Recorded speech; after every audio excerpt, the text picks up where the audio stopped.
자, 도시군 관리계획입니다. 관리계획. 자, 읽어보면은 144페이지.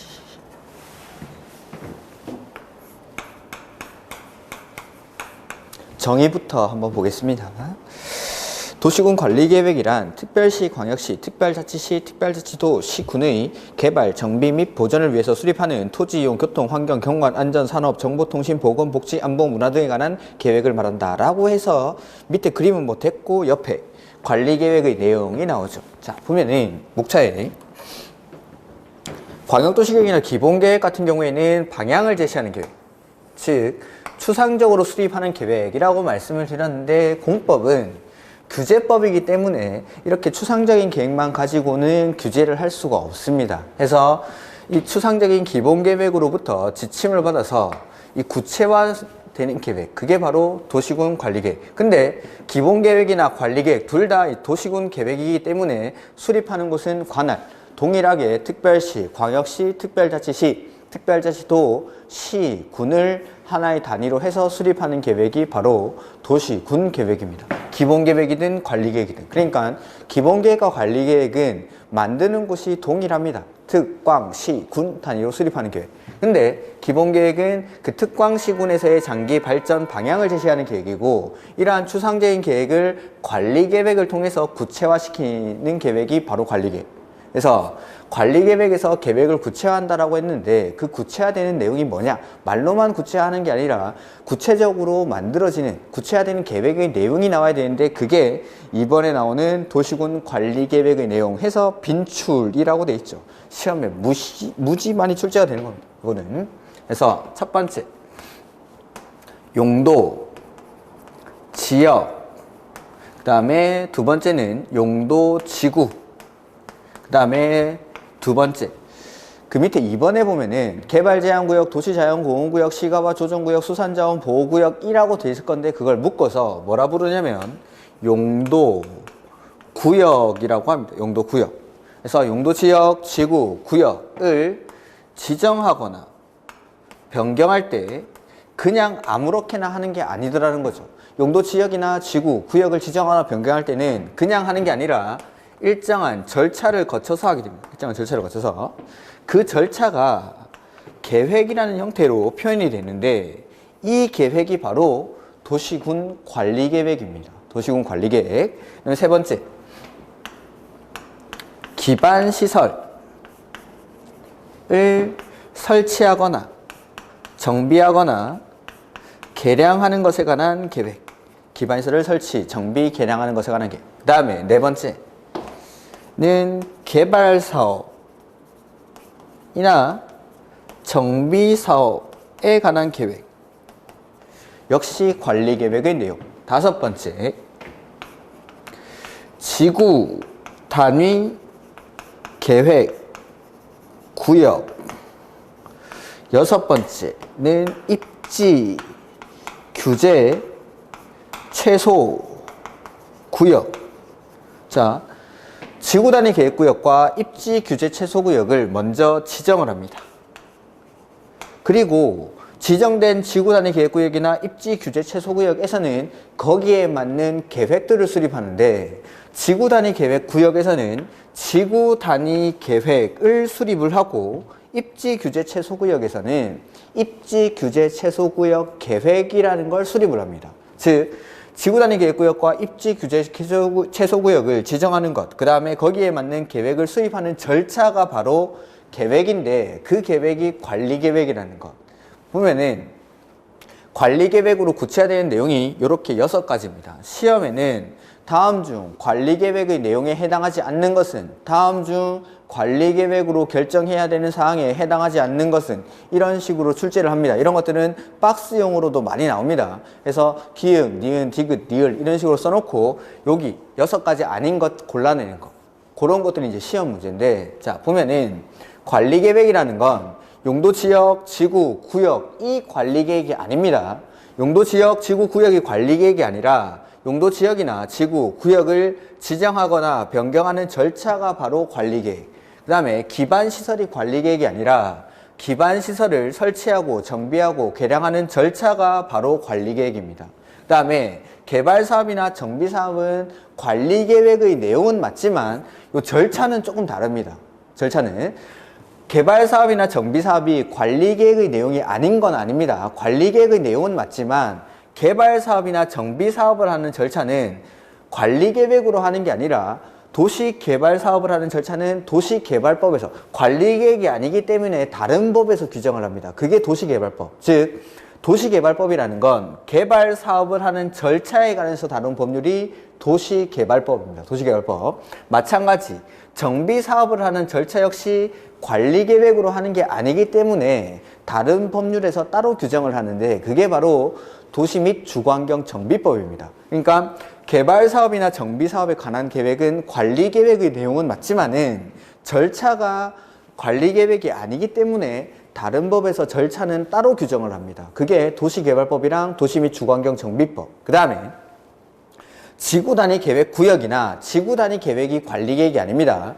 지구 단위 계획 구역을 지정하는 절차 내지는 지구 단위 계획을 수립하는 절차가 관리 계획이고 입지 규제 최소 구역을 지정하거나 입지 규제 최소 구역 계획을 수립하는 절차가 관리 계획. 그래서 이 6가지 중에 4번 빼고 나머지 5가지를 하는 절차가 동일하게 싹 다 관리 계획으로 한다라는 거죠. 그래서 이러한 것들을 하는 절차, 공통점을 먼저 빼서 배우는 겁니다. 관리 계획을 어떻게 수립하는지, 관리 계획을 어떻게 수립하는지, 그걸 배우고 나서 이제 용도 지역, 지구 구역이 뭔지, 기반시설이 뭔지, 이런 것들을 하나하나 배우게 되는 거죠. 즉, 예를 들어서 설명을 하면은 관리 계획이라는 건 용도 지역, 지구, 구역을 지정하거나 변경하는 절차이고 기반시설을 설치하거나 정비하거나 개량하는 절차이고 지구 단위 계획구역을 지정하는 절차, 입지 규제 최소구역을 지정하는 절차가 바로 관리계획. 즉 절차를 먼저 배우는 겁니다. 이 6가지 행위를 하는 절차를 먼저 배우고 나서 그 안에 들어가서 우리는 용도 지역, 지구, 구역을 배울 겁니다. 그래서 용도 지역, 지구, 구역을 지정하는 절차나 지구 단위 계획구역을 지정하는 절차는 똑같습니까? 네, 관리계획으로. 관리계획으로 하는 것이 똑같다. 절차가 똑같다는 거. 기반시설을 설치하는 절차나 입지 규제 최소구역을 지정하는 절차가 다 동일하게 관리계획으로 한다라는 겁니다. 그래서 먼저 우리가 관리계획에서는 뭘 배우냐면은 관리계획을 수립하는 절차, 계획을 만드는 절차를 배웁니다. 그 계획을, 관리계획을 만드는 절차가 바로 용도 지역을 지정하는 절차고 용도 구역을 변경하는 절차고 기반시설을 설치하는 절차가 관리계획. 공통점들을 먼저 배우고 나서 우리는 용도 지역, 지구, 구역이 뭔지를 배웁니다. 비유를 해서 설명을 드리자면은 자, 관리계획, 도시군 관리계획을 수립하는 절차라는 건 라면을 끓이는 절차입니다. 라면을 끓이는 절차. 근데 이 라면들을 보니까 1번 신라면, 2번 삼양라면, 3번 진라면, 4번 제가 좋아하는 무파마. 이렇게. 자, 신라면, 삼양라면, 진라면, 무파마를 끓이는 절차는 동일합니까? 네, 그게 라면 끓이는 절차. 그래서 우리는 라면 끓이는 절차를 먼저 배울 겁니다. 신라면, 삼양라면, 진라면, 무파마 이런 것들을 끓이는 절차는 동일하니까 라면 끓이는 절차, 관리계획을 만드는 절차를 먼저 배우는 거죠. 먼저. 그리고 나서 이제 신라면이 뭔지, 삼양라면이 뭔지, 진라면이 뭔지, 무파마가 뭔지 그런 것들을 배울 겁니다. 그 뒤에. 근데 요 4번 개발사업이나 정비사업은 관리계획의 내용은 맞습니다. 관리계획으로 결정하는 내용은 맞다라는 거. 즉 라면은 맞습니다. 라면은. 근데 개발사업이나 정비사업을 하는 절차는 관리계획이 아니기 때문에 도시개발법이나 정비법에서 따로 규제를 합니다. 그래서 개발사업이나 정비사업 요거는 관리계획의 내용은 맞지만 절차가 좀 다르다는 것. 그래서 개발사업이나 정비사업은 뭐 짜파게티라고 해요. 짜파게티. 짜파게티. 짜파인가? 뭐 아무튼 라면 맞죠? 짜파게티, 뭐 팔도 비빔면 이런 것들 라면은 맞죠? 라면은 맞지만 이 위에 있는 일반적인 라면을 끓이는 절차랑은 좀 다른 겁니다. 그래서 얘네는 짜파게티는 개발법에서 뭐 팔도 비빔면은 정비법에서 따로 배우는 거죠. 그러니까 라면은 맞지만 절차가 다르다는 거. 그래서 일단 우리는 지금 144페이지에서 뭘 배우냐면은 라면 끓이는 절차를 먼저 배울 겁니다. 라면 끓이는 절차를. 그래서 도시군 관리계획도 계획이니까 당연히 수립하고 승인합니다. 수립하고 승인.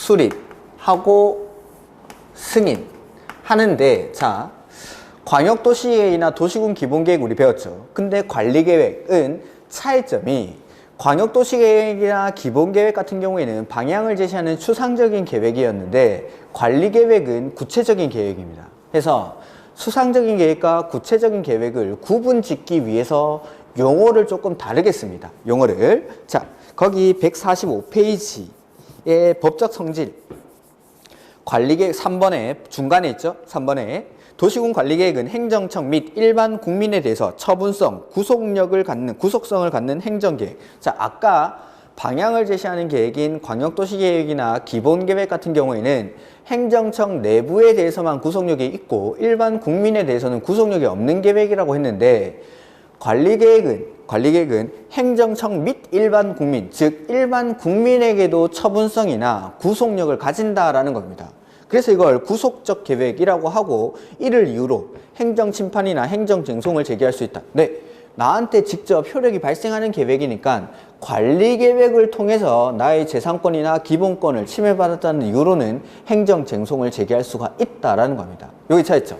그래서 자, 우리가 이제 광역도시계획이나 도시군 기본계획에서는 계획 만드는 행위를 수립한다라고 했었죠. 근데 그 밑에 4번에 보면은 관리계획의 입안권자라고 돼 있죠. 자, 구속력이 있는 계획에서는 수립이란 말 대신에 입안이라고 합니다. 입안. 우리가 이제 국회 같은데 법률을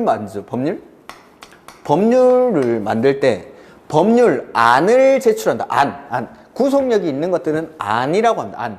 해서 안을 세운다 해서 입안이라고 합니다. 입안. 구속력이 있으니까. 그 다음에 입안한 거, 만든 계획은 확인을 받아야겠죠?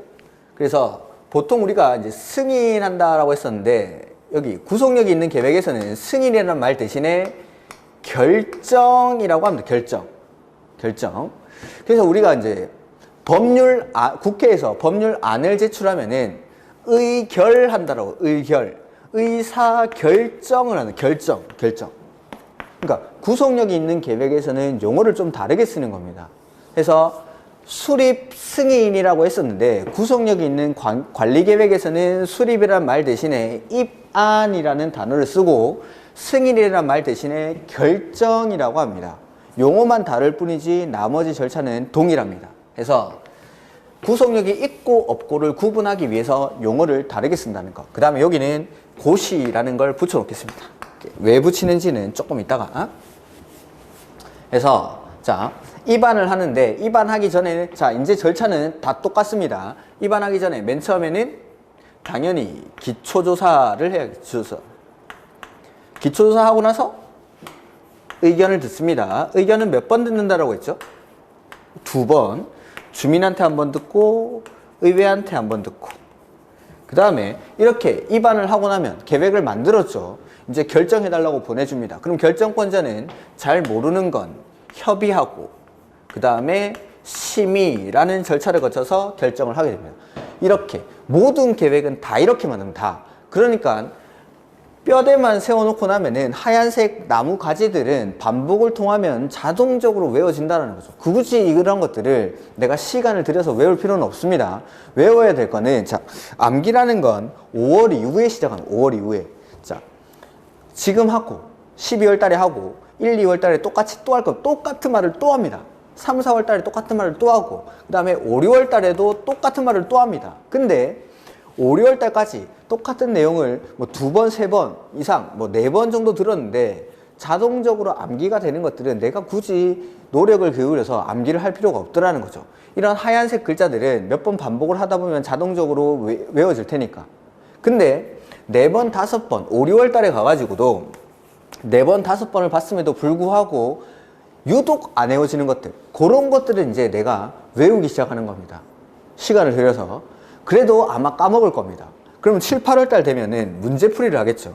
문제풀이를 하면서 내가 외웠던 내용인데도 불구하고 문제를 푸니까 기억이 안 나거나 아니면 헷갈려서 틀렸다라는 거, 그때 다시 한번 보는 겁니다. 그리고 문제를 풀면서 틀리고 자극받고 나서 다시 외우게 되면은 훨씬 더 암기가 효과적입니다. 그래서 처음부터 암기를 하지 마시라는 겁니다. 처음에는 아 그렇구나 정도, 그 정도면 충분합니다. 아 그렇구나, 아, 그렇구나. 그 정도만. 듣고 까먹고 하면서 계속 반복을 할 겁니다. 계속. 해서 암기는 저 뒤편으로 밀어두셔도 관계가 없습니다. 그때 암기를 하셔도 늦지 않습니다. 늦지 않으니까 겁먹지 마시고 불안해하지 마시고 그냥 아, 그렇구나 하면서 따라오시고 하면 됩니다. 그렇게 해서 4번, 3번, 막 3번 이상을 반복했는데도 잘 안 외워지는 것들, 그런 것들은 복습을 하면서 그때 시간을 들여가지고 짧게 복습을 하시면서 좀 한번 외워보고 또 까먹을 건데 그때는 다시 이제 7, 8월 달에 문제풀이 하면서 또 한번 반복하시고 그런 식으로. 그래서 처음부터 너무 암기에 치중하지 마시라는 게. 그래서 하얀색 글자들은 다른 계획들이랑 똑같죠. 그 다음에 기초사는 뭐 해야 되고 나머지 내용들이 좀 있긴 한데 그런 것들은 1월달 과정 가서 하도록 하겠습니다. 근데 주민한테 읽는 거. 자, 보면은 권한주도 아까 기본계획이랑 관리계획은 계획을 만드는 곳이 똑같습니다. 특별시, 광역시, 특별자치시, 특별자치도, 시, 군을 단위로 수립하는 계획이기 때문에 기본계획 마찬가지.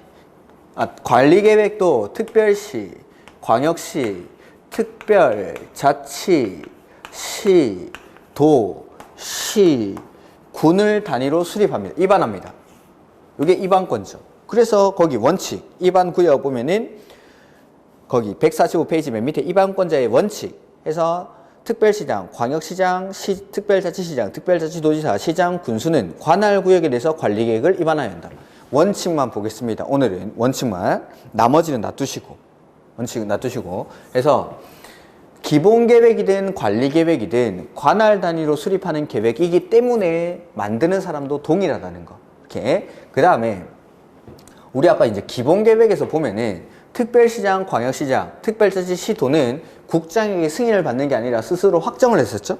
그래서 특별시, 광역시는 스스로 확정한다. 그 다음에 시장, 군수는 그 사람들보다 위에 있는 사람인 도지사에게 승인을 받죠. 이 사람들이 결정권자. 아까 기본계획의 승인권자는 똑같죠. 넘겨볼까요? 결정권자가 나올 텐데. 147페이지. 147페이지 맨 밑에 보면은 7번에 결정권자 나오죠? 원칙은 시도지사. 근데 뒤에 한 명 더 있죠. 대도시시장. 요게 들어가는 게 차이죠. 요게. 시장 군수는 다음에 할 겁니다. 시장 군수는. 그러니까 여기까지만. 그래서 기본계획이든 관리계획이든 계획을 만드는 곳이 동일하기 때문에 권한자는 같을 수밖에 없다라는 거. 요 정도만 기억을 하시고. 그래서 대도시시장은 추가가 되는 거. 근데 계획을 수립하는 절차에 보면은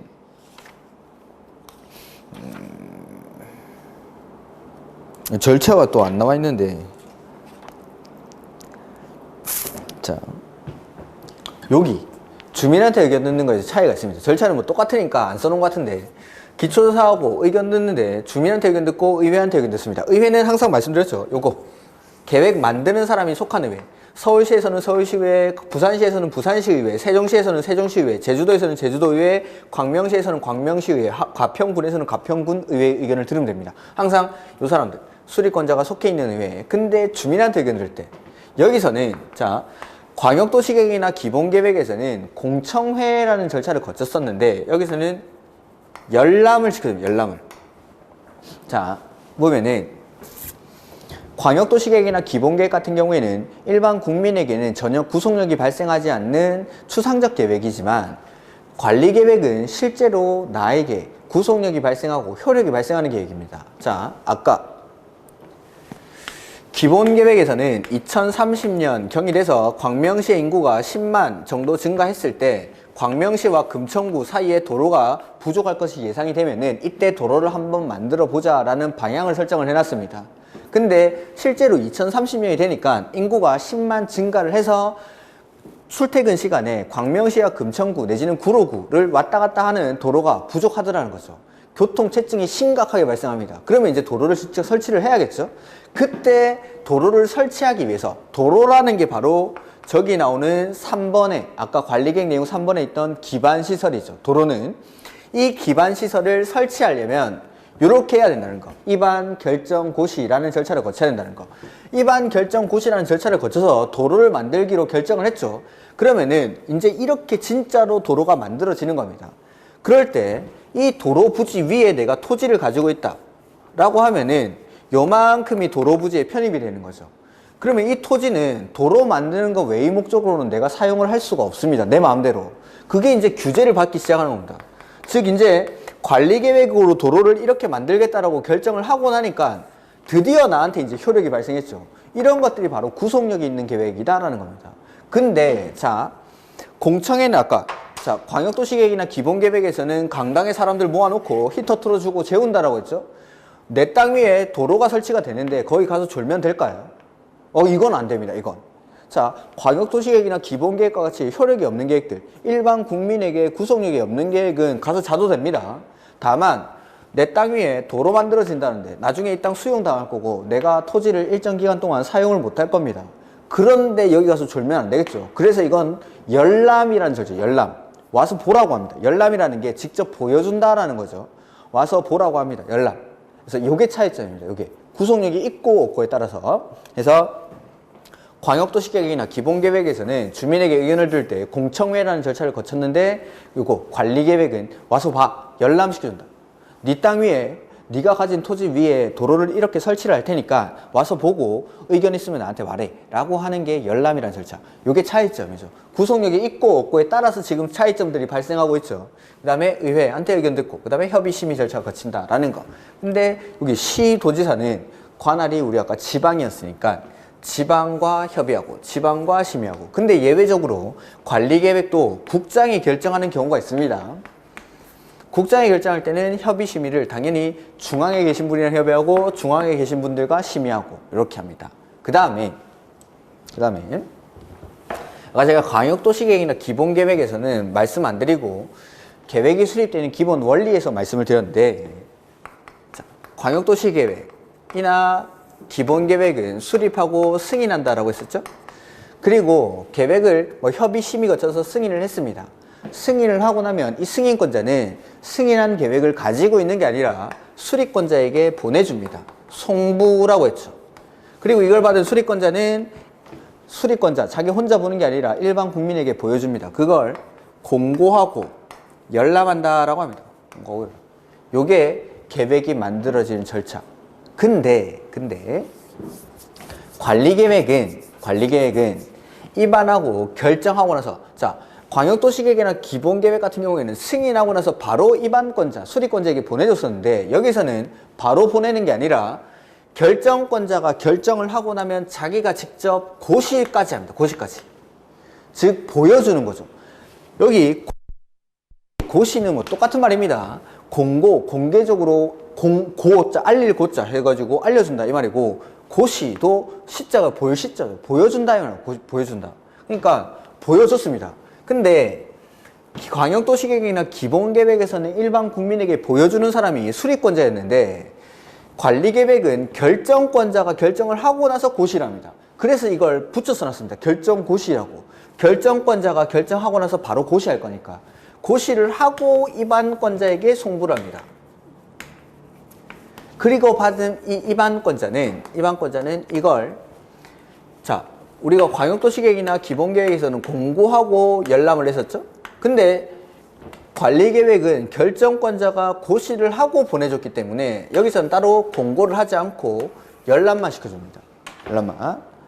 그래서 자, 이거는 왜 고시를 붙여놨는지를 말씀드리기 위해서 한 거니까 따로 뭐 암기하고 이럴 필요는 없고, 자, 한번 정리를 해보죠. 광역도시계획은 둘 이상의 관할구역에서 수립하는 계획이라서 계획을 수립하고 승인하는 건 맞지만 먼저 수립하기 전에 둘 이상의 관할구역이 어딘지를 지정을 해줍니다. 그래서 광역도시계획은 어떻게 수립합니까? 라고 하면 지정하고 수립하고 승인한다. 이렇게 표현하시면 됩니다. 그 다음에 기본계획은 어디서 만드는지가 정해져 있죠. 관할구역 단위로, 즉 특, 광, 시, 군 단위로 만들겠다라고 이미 정의해서 정의를 하고 있기 때문에, 만들어놨기 때문에, 어디서 만드는지를 정하고 있기 때문에 따로 지정할 필요는 없고 그냥 수립하고 승인하고.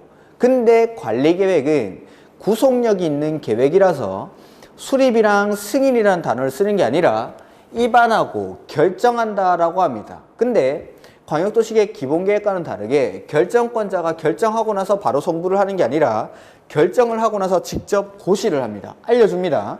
그리고 나서 송부를 하니까 이걸 받은 사람은 공고하고 열람하는 게 아니라 열람만 시켜준다는 거. 그래서 고시를 여기 붙여서.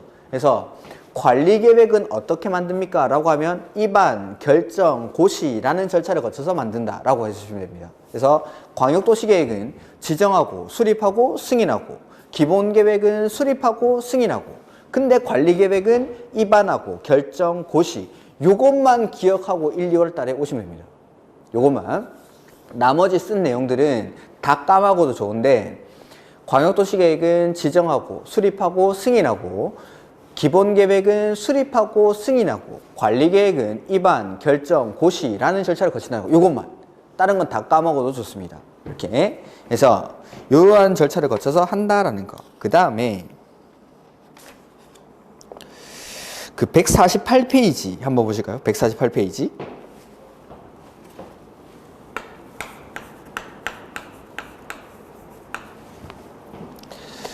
거기 8번에 보면은 도시군 관리계획 결정의 효력 발생이라는 게 나옵니다. 자, 광역도시계획이나 기본계획에서는 효력 발생이라는 단어가 안 나왔습니다. 왜냐하면 일반 국민에게 효력이 발생하지 않으니까. 그러니까 자, 광역도시계획이나 기본계획은 효력이 발생하지 않는 계획이니까 언제부터 효력이 발생합니까? 라는 걸 논할 필요가 없는 거죠. 근데 관리계획은 광역도시계획이나 기본계획과는 다르게 일반 국민에게 직접적인 효력이 발생하는 계획입니다. 그렇기 때문에 관리계획으로 결정된 내용, 저 6가지, 아까 관리계획으로 결정하는 6가지 내용이 관리계획으로 결정이 될 텐데, 그 결정된 내용은 언제부터 일반 국민에게 효력이 발생합니까? 라는 게 나오는 거죠. 효력이 발생하는 거니까. 그래서 관리계획이 결정, 고시되고 나서 이 이후의 절차를 한번 써보겠습니다. 관리계획으로 결정이 되고 나면은 이 관리계획으로 결정된 사항에 대해서 지형, 도면이라는 걸 작성을 해야 됩니다. 왜 작성하는지도 한번 보죠.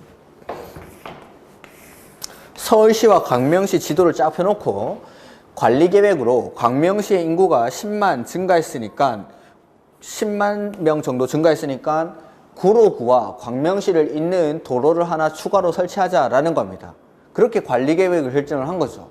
자, 근데 글자만 봐가지고는 이 도로가 광명시의 어디서부터 서울시 구로구의 어디까지 도로가 설치가 되는지를 알기가 되게 힘들다는 거죠. 그래서 도로가 어디로 설치되는지를 이 지형 도면이 표시된, 지적이 표시된 지형 도면 위에다가 도로를 이렇게 설치를 하겠습니다 라고 그림을 그려줍니다. 그림을. 그래야 도로가 어디로 설치가 되는지 알겠죠. 그 다음에 용도 지역 같은 것들. 자, 관리계획으로 주거지역이랑 상업지역을 지정을 했습니다. 그러면은 주거지역이 어디까지인지. 자, 여기까지는 주거지역이고 여기서부터 여기까지가 상업지역이다라는 걸 지도 위에다가 표시를 하겠다라는 겁니다.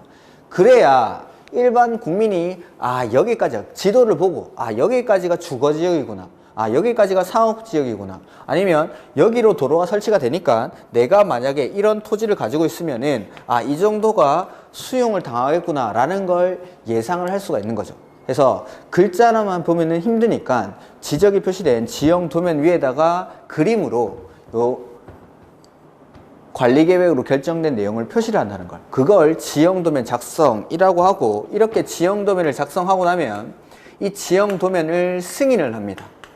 그리고 이 승인한 지형도면을 고시를 하는데 관리계획 결정의 효력은 요거 지형도면을 고시한 날에, 이 지형도면을 고시한 날에 관리계획 결정의 효력이 발생합니다. 이때부터 구속력이 발생한다라는 겁니다. 해서 거기 8번에 보면은 도시군 관리계획 결정의 효력은 지형 도면을 고시한 날부터 발생한다. 요게 그 말입니다. 이렇게. 그다음에 정비 이런 것들은 다음에 보면 됩니다. 뭐 타당성 검토는 싹 다 5년마다 하니까. 자, 요게 이제 지금 여기 써놓은 거 입안 결정 고시라는 게 바로 용도지역, 용도지구, 용도구역을 지정하는 절차이자 기반시설을 설치하는 절차. 즉 관리계획을 통해서 입안되는 내용이 바로 아까 관리계획으로 구체화되는 내용들이 입안이 되는 겁니다. 그래서 첫 번째가 용도, 지역, 지구, 두 번째는 용도, 구역, 그 다음에 세 번째는 기반시설의 설치 정비 개량. 다섯 번째 지구 단위 계획구역. 여섯 번째는 입지 규제 최소구역. 이러한 것들에 대해서 구체화시키기 위해서 입안을 하고 여기에 대해서 결정을 하는 거죠. 여기에 대해서. 그러니까 우리는 지금 여기서 배운 게 용도 지역, 지구, 구역이 지정되거나 변경되는 절차, 기반시설을 설치하고 정비하고 개량하는 절차, 지구 단위 계획 구역과 지구 단위 계획을 수립하는 절차, 입지 규제 최소 구역을 지정하고 입지 규제 최소 구역 계획을 수립하는 절차를 배운 절차를. 지금 배운 건 절차. 그리고 나서 이제 요 구체화되는 내용 안으로 들어서 용도 지역이 뭔지, 지구가 뭔지, 구역이 뭔지를 하나하나 배울 겁니다. 해서 거기 밑에 보면은 용도 지역이 맨 처음에 나오죠. 구체화되는 내용으로서 용도 지역. 해서 의의를 한번 보겠습니다. 148페이지. 용도 지역이란 토지의 이용 및 건축물의 용도, 건폐율, 용적률 높이 등을 제한함으로써 토지를 경제적 효율적으로 이용하고 공공복리 증진을 도모하기 위해서 서로 중복되지 아니하게 관리계획으로 결정하는 지역을 말한다 라고 되어 있지. 여기가 148페이지.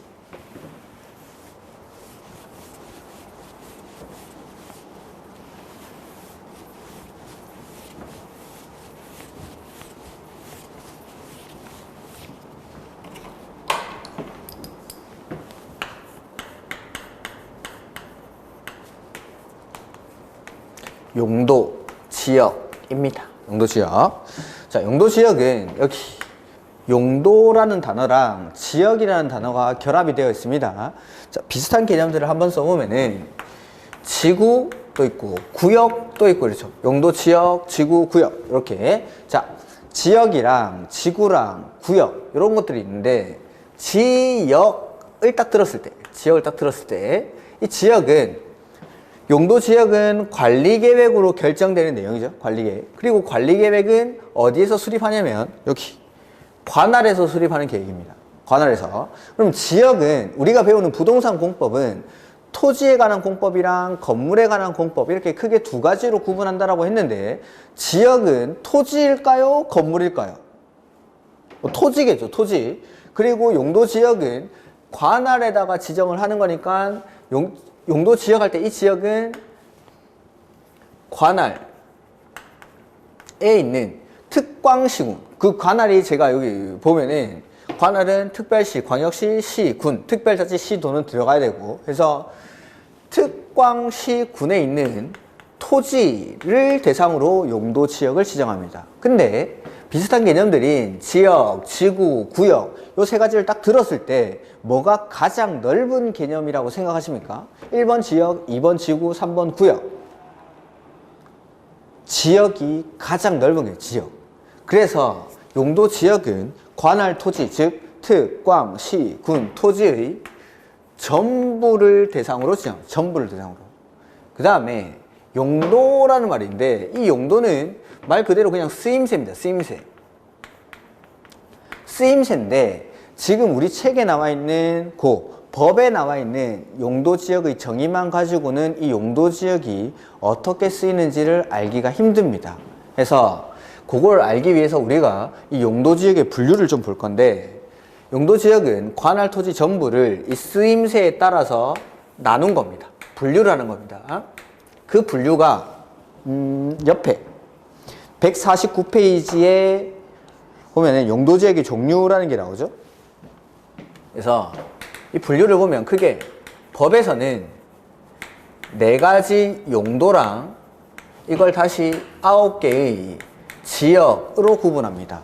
그 4가지 용도가 뭐냐면 도시지역, 그 다음에 관리지역, 그 다음에 농림지역, 그 다음에 자연환경 보전지역 이렇게 크게 4가지 용도로 구분을 합니다. 그게 가로 원칙에 도시지역, 관리지역, 농림지역, 자연환경 보전지역 이렇게 가로 1번, 2번, 3번, 4번 그 다음에 이걸 다시 세분을 하는데 도시지역은 주거지역, 상업지역, 공업지역, 녹지지역 이렇게 세분을 합니다. 그 다음에 관리지역은 계획관리, 생산관리, 보전관리 이렇게 세분을 합니다. 이렇게 하면은 9개가 되죠. 4개, 7개, 8개, 9개. 그래서 법에서는 용도지역을 크게 4가지, 그 다음에 이걸 다시 세분해서 9개의 지역으로 세분을 합니다. 그 다음에 이걸 다시 대통령령에 가면은 최종적으로 21개로 세분을 하는데 오늘은 여기까지만 있어요. 오늘 여기까지만. 자, 용도 지역을 분류를 해보니까 관할 토지 전부를 이렇게 나눠서 쓰겠다라는 거죠. 자, 예를 한번 들어보죠. 이런 토지가 있는데 만약에 용도 지역이 없다라면은 이 토지를 어떻게 쓸지를 한번 보죠. 여기 나는 농사 짓는 사람이라서 논을 만들었어요. 농사 짓고 있습니다. 근데 이 논 바로 옆에 공장 사장님이 땅을 사가지고 공장을 지었습니다. 이 공장은 매연도 막 많이 나오고 밤이 되니까 폐수들이 주변 토양으로 흘러 들어가는 이런 공장입니다. 그리고 이 공장 옆에 보니까 바로 또 아파트 단지가 들어섭니다. 아파트 단지가.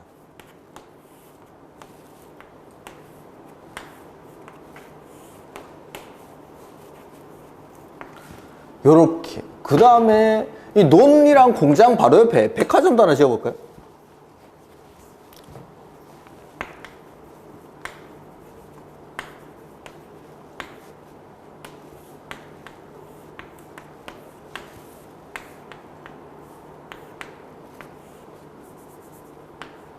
요렇게. 그 다음에 여기 공장 옆에 뭐 가수원도 하나 만들어 보고. 용도 지역이 없다 보니까 토지들을 그냥 자기의 필요에 따라서 쓰는 거죠. 논이랑 과수원이 있는데 그 가운데, 한가운데 폐수가 막 반출되고 매연이 나오는 공장이 있습니다. 그리고 매연이 굴뚝에서 매연이 막 나오고 있는데 그 바로 옆에 아파트가 있고 그 옆에 또 백화점이 있고 이런 토지를 혹시 본 적이 있습니까? 하나의 블록 안에 이런 건물들이 막 들어가 있는 겁니다. 이런 게 본 적이 없죠.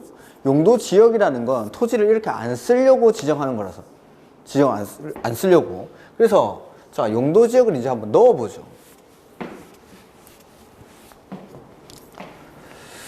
특광시군의 토지가 이렇게 있는 겁니다. 관할 토지 전부를 대상으로 용도 지역을 지정합니다. 해서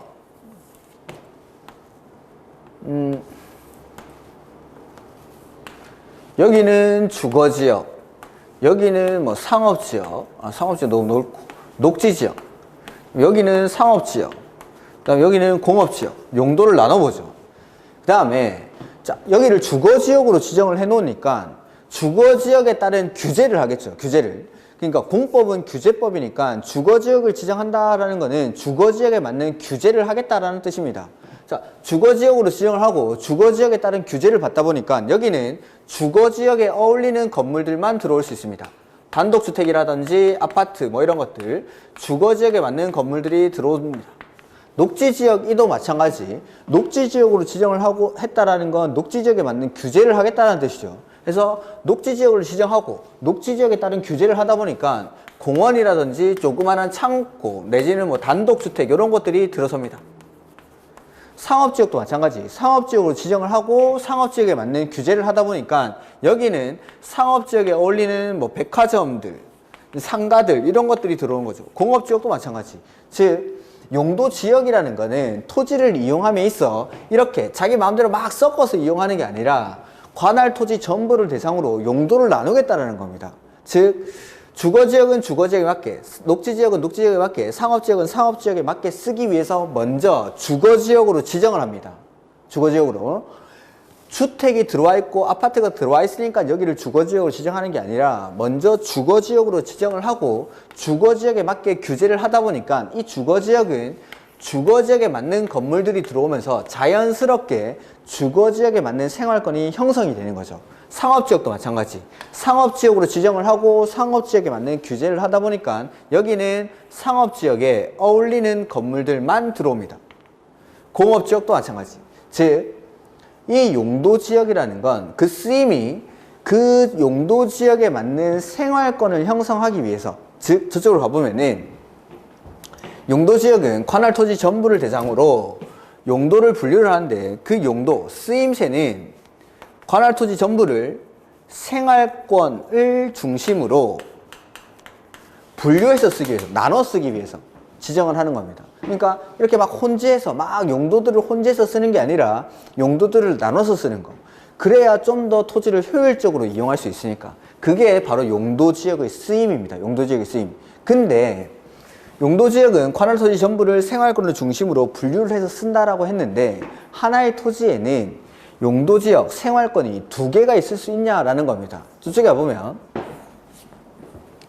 여기는 주거지역인데 여기를 주거지역이면서 용도지역을 두 개를, 생활권을 두 개를 설정해보죠.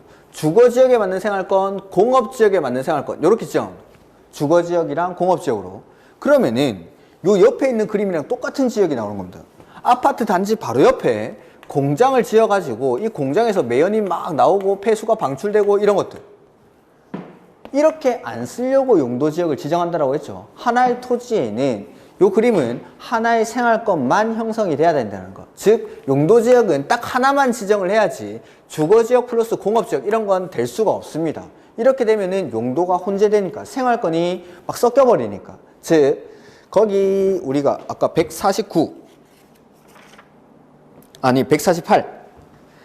148페이지 맨 밑에 보면은 용도지역의 의의가 나오죠. 용도지역이란 토지의 이용 및 건축물의 용도, 건폐율, 용적률 높이 등을 제한함으로써 토지를 경제적 효율적으로 이용하고 공공복리 증진을 도모하기 위해서 거기 밑줄되어 강조되어 있는 부분이 뭐냐면 서로 중복되지 아니하게 이렇게 되어 있죠. 그게 바로 생활권이 두 개가 될 수가 없다라는 겁니다. 주거지역은 주거지역에 맞는 생활권, 상업지역은 상업지역에 맞는 생활권을 형성을 하는 거지 주거지역 플러스 공업지역, 하나의 토지에 두 개의 생활권이 형성이 될 수 없다. 즉 용도지역은 중복해서 지정할 수 없다라는 게 결론입니다. 이런 것들도 외우고 갑니다. 외우고. 용도지역은 중복한데, 용도지역은 중복한데, 용도지역은 중복한데, 용도지역은 중복한데, 용도지역은 중복한데 하고 시험장 갔는데 지문에 주거지역과 상업지역은 중복하여 지정할 수 있다라고 이렇게 나와버리면은 되던가 하면서 또 틀려지죠. 외우니까 헷갈리는 겁니다. 그림을 떠오르는 그림을. 공장 바로 옆에 아파트가 있고 공장 바로 옆에 폐수가 방출되고 있는데 거기서 막 농사 짓고 있고 이런 게 안 된다라는 겁니다. 안 된다. 그러니까 하나의 토지에는 하나의 생활권만 형성이 돼야 되니까 결론적으로 용도지역은 중복해서 지정할 수 없다. 외우는 게 아니라 이해를 하시라는 겁니다. 왜 안 되는지, 왜 중복이 안 되는지. 두 개의 생활권이 형성이 되면 안 되니까 용도지역은 중복해서 지정할 수가 없다라는 거. 그래서 관할토지 전부를 생활권에 따라서 나눠보니까 크게 법에서는 4가지 용도랑 9개의 지역으로 구분하더라는 건데 그 4가지 용도가 바로 도시지역, 관리지역, 농림지역, 자연환경 보전지역. 이걸 뭐 이렇게 외우시더라고. 도, 관, 농, 자 이렇게 외우시던데 이런 것들까지 저는 두 문자를 따고 싶진 않습니다. 이렇게 이런 것들은 알아서 외우십시오. 그래서 두 문자는 딸게 있고 안 딸게 있지. 이런 용도지역은 우리가 만약에 부동산으로 내가 업을 하겠다. 용도지역을 모르고서는 일 자체를 할 수가 없습니다. 이런 것들은 평생 써야 되는 단어니까 계속 이렇게 반복해서 익히면서 자연스럽게 이렇게 나오게끔 그렇게 도관농자 이렇게 외우지 마시고 웬만하면은 도시지역, 관리지역, 농림지역, 자연환경 보전지역 이런 것들을 입에 계속 붙여 놓으십시오. 그렇죠? 그 다음에 도시지역을 다시 세분하는 거죠. 그러면은 주거지역, 상업지역, 공업지역, 녹지지역 이것도 마찬가지 뭐 주, 상, 공, 녹 이렇게 외우기도 하는데 이거는 뭐 여러분들한테 맡기겠습니다. 이런 것들까지 저는 뭐 두 문자를 따고 싶지 않습니다. 그래서 4가지 용도는 크게 도시지역, 관리지역, 농림지역, 자연환경 보전지역. 그 다음에 9개의 지역은 주거지역, 상업지역, 공업지역, 녹지지역. 그 다음에 관리지역은 계획관리, 생산관리, 보전관리 이렇게 세분을 하면은 4가지 용도랑 9개의 지역이 나옵니다. 자, 해서 좀 보면은 글자들을 하나하나 이렇게 외울 필요는 없습니다. 읽어보고 그러한 지역이 어디겠구나 라는 것들을 그냥 머릿속에 대충 이런 지역이구나 라는 것 정도만 생각하시면 됩니다. 해서 거기 149페이지 도시지역은 인구와 산업이 밀집되어 있거나 밀집이 예상되어 그 지역에 대한 체계적 개발, 정비, 관리, 보존 등이 필요한 지역 해서 주거지역은 거주 안녕과 건전한 생활환경을 보호하기 위한 지역, 상업지역은 상업, 그 밖에 업무 편익을 증진을 위해서 필요한 지역, 공업지역은 공업 편익, 녹지지역은 자연환경 농지 및 산림보호, 보건위생, 보안, 도시의 무질서한 확산을 방지하기 위해서 녹지 보존이 필요한 지역. 뭐 이런 것들 따로 외울 게 없죠. 그 다음에 관리지역은 좀 이따가, 관리지역은 놔두시고 3번에 농림지역 150페이지 가로 3번. 도시지역에 속하지 아니하는 농지법에 따른 농업진흥지역 또는 산지관리법에 따른 보전산지 등으로서 농림업을 진흥시키고 산림을 보전하기 위해서 필요한 지역을 농림지역이라고 합니다. 그러니까 여기서 유의하셔야 될 거는 농업진흥지역은 농사짓는 곳이겠죠. 근데 그 농업뿐만 아니라 임업까지, 즉 산도 포함해서 산도, 보전산지까지도 농업과 임업의 진흥을 위해서 농업과 임업에서 산도 이 농림지역에 포함이 될 수가 있다라는 거, 그것만 좀 기억하시면 되고, 자연환경 보전지역은 자연환경, 수자원, 해안, 생태계, 상수원 및 문화재의 보전과 수산자원의 보호, 육성을 위해서 필요한 지역을 수산자원보호구역이라고 합니다. 그러니까 이런 것들을 그냥 읽어보시면은 글자들을 하나하나 외울 필요까지는 없습니다. 외울 필요까지는 없는데, 아, 대충 이런 곳이구나 라는 것들 머릿속에 떠오르죠. 근데 관리지역이 좀 애매합니다. 관리지역은 글자만 들어가지고는 알기가 좀 힘들기 때문에 제가 좀 따로 설명을 드리죠. 149페이지 앞에 페이지입니다. 149페이지 맨 앞에 맨 밑에 내려오시면은 괄호 2번에 관리지역이라고 나오죠. 자, 보면 도시지역의 인구와 산업을 수용하기 위해서 도시지역에 준하여 체계적 계획적으로 관리하거나 요까지는 이제 도시지역이랑 좀 비슷한 지역 같죠. 근데 그 뒤에 보면은 농림업의 진흥, 자연환경 또는 산림의 보전을 위해서 농림지역 또는 자연환경 보전지역에 준하여 관리할 필요가 있는 지역을 말한다. 이게 무슨 도시지역 같기도 하고 농림지역 같기도 하고 자연환경 보전지역 같기도 하고 뭐 좀 애매한 곳입니다. 해서 보면은 밑에 보전관리, 생산관리, 계획관리 이렇게 구분을 합니다. 계획관리부터 먼저 보죠. 계획관리지역은 도시지역으로 편입이 예상되는 지역이나 자연환경을 고려해서 제한적인 이용, 개발을 하려는 지역으로서 계획적, 체계적 관리가 필요한 지역이라고 되어 있고, 생산관리지역 보면은 농업, 임업, 어업, 생산 등을 위해서 관리가 필요하나 주변의 용도지역과의 관계 등을 고려할 때 농림지역으로 지정하여 관리하기가 곤란한 지역. 그 다음에 보전관리지역은 자연환경 보호, 산림보호, 수질오염 방지, 녹지공원 확보 및 생태계 보전 등을 위해서 보존이 필요하나 주변의 용도지역과의 관계 등을 고려할 때 자연환경 보전지역으로 지정하여 관리하기가 곤란한 지역이라고 되어 있습니다. 자, 이걸 좀 그림으로 보죠. 그림으로. 어떤 제도가 왜 만들어졌는지 내지는 왜 필요한지를 알기 위해서는 그 제도를 없애보면 됩니다. 없애보면 그 제도를 없애보니까 어떤 문제가 발생을 하게 되고 그 문제를 해결하기 위해서 그 제도를 만들어내는 겁니다. 자, 그러면은 관리지역이 왜 만들어졌는지를 알기 위해서는 관리지역을 없애보면 되겠죠. 크게 4가지 용도로 구분한다라고 했는데 관리지역을 없애버리니까 3가지, 도시, 농림, 자연환경, 보전지역 이렇게 구분이 됩니다. 이렇게. 도시라는 애는 원래는 이 도시 중심부만 개발이 되어 있다가 산업화가 이루어지면서 이 도시의 규모는 점점 바깥으로 성장을 해 나갈 겁니다. 자, 이 도시라는 애가 규모가 점점 커지면서 드디어 농림지역과 자연환경 보전지역과 접경지대까지 성장을 해 나오는 거죠.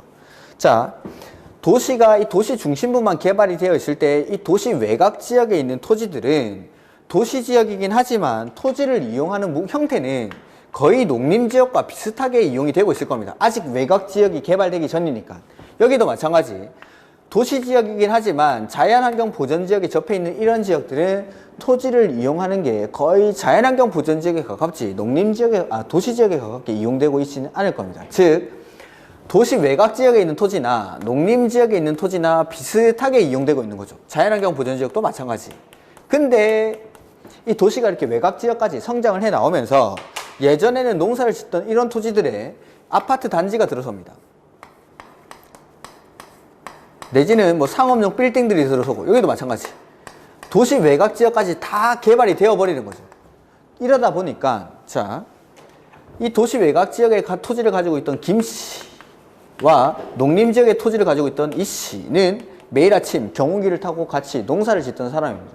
농사를 짓던 사람인데, 갑자기 김 씨는 토지가 개발이 되면서 이제 더 이상은 경운기를 타고 오는 게 아니라 벤츠를 타고 자기 건물에 임대료를 거두러 갑니다. 그러면 이걸 본 이 씨는 계속 경운기 타면서 농사를 짓고 싶을까요? 나도 벤츠 타고 싶을까요? 그렇겠죠. 벤츠 타고 싶겠죠. 그러니까 자, 여기는 농림지역인데 인근 지역들이 이렇게 개발이 되다 보니까 이렇게 도시지역에 접해 있는 이런 농림지역이나 자연환경 보전지역의 개발 압력이 높아지더라는 거죠. 인근 지역이 개발이 되다 보니까 그에 따라서 이 도시지역에 접해 있는 농림지역이나 자연환경 보전지역에 토지를 갖고 있는 사람들은 이 개발 압력을 꾹 누르고 나는 농림지역에 있는 토지니까 꾹 참아야지 라고 하는 게 아니라 그냥 개발을 해버립니다. 즉 무허 건물이라든지 건축법을 위반하는 위반 행위가 속출을 하더라는 거죠. 그러면서 도시지역에 접해 있는 이런 토지들에서 토지를 이용함에 있어 막 충돌이 발생합니다. 도시지역은 개발이 되는 땅이고 농림지역이나 자연환경 보전지역은 개발이 안 되는 땅인데 개발이 되는 곳에서 선 하나만 넘으니까 바로 자연환경 보전지역, 농림지역을 침범해버리죠. 즉 농림지역과 자연환경 보전지역의 훼손을 가져오고 이러한 접경지대에서 토지를 이용함에 있어 충돌이 발생하더라는 겁니다. 이 충돌을 보고 있으면 안 되겠죠. 이걸 완화시켜야 됩니다. 그래서 이제 관리지역을 한번 넣어보죠. 관리지역을. 똑같은 지역에서 도시지역, 그 다음에 농림지역, 그 다음에 자연환경 보전지역 요 세 가지는 당연히 있어야겠죠. 그리고 계획관리지역을 보니까 계획관리지역 아까 책에 도시지역으로 편입이 예상되는 지역이라고 되죠. 도시지역으로 편입이 예상되는 지역. 자, 조금 있으면은 도시지역이 될 것 같은 애들입니다. 그러면은 이 계획관리지역은 도시, 농림, 자연환경 보전지역 중에 어디에 가장 가까이 있으면 될까요? 당연히 여기 도시지역. 여기다가 조금 있으면 얘는 도시지역이 될 것 같으니까 여기를 계획관리지역으로 지정합니다. 그 다음에 생산관리지역 보니까 농업, 임업, 어업, 생산 등을 위해서 관리가 필요하나 주변의 용도지역과의 관계 등을 고려할 때에 농림지역으로 지정하여 관리하여 곤란한 지역. 즉 토지를 이용하는 행위는 거의 농림지역과 유사하게 이용을 하지만 주변의 용도지역과의 관계 등을 고려할 때 여기까지 농림지역으로 지정하긴 곤란하다. 이런 데가 생산관리지역. 보전관리지역도 마찬가지. 보면은 자연환경보호, 산림보호, 수질오염 방지, 녹지공간 확보 및 생태계 보전 등을 위해서 보전이 필요하나 주변의 용도지역과의 관계 등을 고려할 때 자연환경 보전지역으로 지정하여 관리하기가 곤란한 지역. 즉 토지를 이용하는 건 자연환경 보전지역과 비슷하게 토지를 이용하는데 여기까지 자연환경 보전지역을 지정하기엔 좀 곤란하다라는 데를 보전관리지역으로 지정합니다. 이렇게 지정을 해놓고 앞에서 발생하던 문제가 여기서는 해결이 되는지를 한번 보죠. 마찬가지 예전에는 도시 중심부만 개발이 되어 있다가 이 도시가 점점 성장을 해 나가다가 도시의 끝에 도달했을 때 애는 성장을 멈추는 게 아니라 이 도시라는 괴물은 계속 성장을 해 나가더라는 거죠. 근데 아까는 도시지역 밭에 바로 농림지역과 자연환경 보전지역이 나왔었는데 지금 여기 관리지역을 넣어 놓으니까 도시지역 외곽지역에 뭐가 기다리고 있죠? 계획관리지역이 뭐 되려고? 도시지역이 되려고 향후 도시지역으로 편입이 예상되는 지역, 즉 이 계획관리지역은 조금 있으면 도시지역이 될 줄 알았던 지역입니다. 그러니까 이렇게 도시지역이 성장을 해 나왔을 때 계획관리지역을 해제를 합니다. 해서 이 부분만큼을 이렇게 도시지역으로 편입을 시켜주는 거죠. 자, 예전에는 도시지역이 성장해 나왔을 때 받아줄 애가 없어서 농림지역과 자연환경 보전지역의 훼손을 가져왔었는데 지금은 계획관리지역이 밖에서 기다리고 있다가 성장해 나오는 도시지역을 받아줍니다.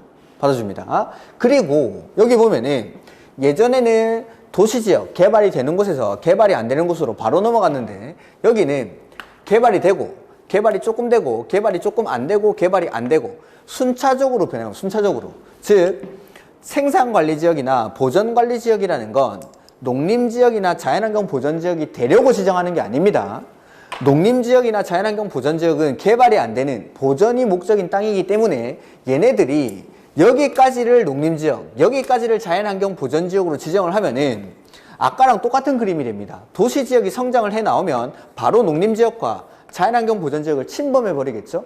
해서 이 농림지역과 자연환경 보전지역을 잘 지켜주기 위해서 농림지역, 원래 여기는 농림지역처럼 이용을 하니까 농림지역으로 지정을 해야 되지만 주변의 용도지역과의 관계 등을 고려해보니까 여기까지 농림지역으로 지정하기는 좀 곤란하더라는 겁니다. 그렇게 하면은 농림지역이 훼손을 가져오니까. 그래서 밖에서 생산관리지역이 농림지역을 둘러싸고 이 농림지역을 지켜주는 겁니다. 침범하지 못하도록 도시지역이. 마찬가지 여기까지를 자연환경 보전지역과 비슷하게 토지를 활용하지만 여기까지 자연환경 보전지역을 지정해버리면 도시지역이 자연환경 보전지역을 침범을 해버리니까 밖에서 이 보전관리지역이 자연환경 보전지역을 지켜주는 역할을 하는 거, 보디가드 역할 같은 거, 그게 바로 관리지역들. 즉 예전에는 도시지역이 성장을 해 나오면서 농림지역과 자연환경 보전지역과 맞닿아 있다 보니까 이러한 적경지대에서 충돌이 발생했는데, 지금은 도시지역이 이렇게 성장을 해 나오더라도 밖에 계획관리지역이 기다리고 있다가 받아주죠. 그리고 이 도시지역이까지 성장을 하더라도 농림지역과 자연환경 보전지역까지는 아직 이만큼의 거리가 남아 있습니다. 충돌이 발생을 안 하진 않겠지만 이 충돌을 관리지역을 넣음으로써 완화가 되더라고요. 그래서 관리지역은 이 완충지대의 역할을 하는 게 관리지역입니다.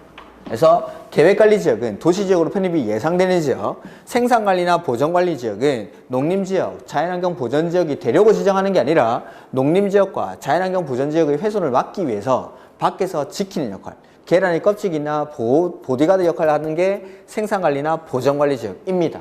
그러니까 중간에 관리지역을 넣어주면서 여기서 발생하던 충돌을 완화시키는 역할을 하는 게 이 관리지역. 그러니까 토지 이용이 단계적으로 이렇게 변해가는 거죠. 그러다 보니까 도시지역이 성장해 나오더라도 농림지역과 자연환경 보전지역을 지킬 수가 있는 겁니다. 그러면서 충돌이 완화가 되는 거죠. 이게 관리지역이 하는 역할. 이 그림은 대한민국에는 그리는 사람이 없고 제가 이제 독일 유학파한테 배운 그림이니까 이 그림보다 관리지역을 더 자세하게 잘 설명할 수는 없습니다. 이대로 딱 기억을 하시면 됩니다. 이렇게. 여기까지가 크게 4가지 용도랑 9개의 지역입니다.